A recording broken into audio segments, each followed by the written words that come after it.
మీరు సెలెక్ట్ చేస్తే అసలు మీరు ఏమేమి చూస్తారు ఏంటి?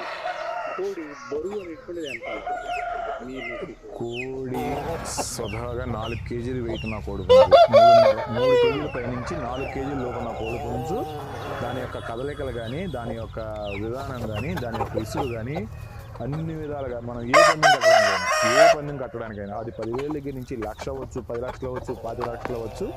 ఈ వెయిట్ ఉన్న కోడి పుంజుకి ఎన్ని బాగుండాలి. లక్షణాలు ఎలా ఉండాలంటే కాళ్ళు చక్కగా బాగుండాలి, చక్కగా ఏళ్ళు స్ట్రైట్గా ఉండాలి, పాదం ఇలా ముడుచుకుని చక్కగా పట్టుకుంటే ఇలా ముడుచుకోవాలి, ఇలా వదిలేవాలి, పాదాలు బాగుండాలి, మొహం కన్ను మెరకన్ను అయి ఉండాలి. కన్ను ఇలా ఏ కన్ను అయితే లోపలికి ఉందో అది పైకి ఉండాలి. కన్ను మెరకన్ను ఉన్న కోడి పుంజుని మనం నైట్ పందెం కట్టచ్చు, పగల పందెం కట్టచ్చు. ఈ లోతుగా ఉన్న కోడి పుంజు తీసుకోండి. లోతుగా కన్నున్న కోడి పుంజు నైట్ కడితే అది ఎత్తుక్కుంటుంది, దానికి కనిపించదు. ఇది 100%. ఇది ఎవరని చెప్పారు?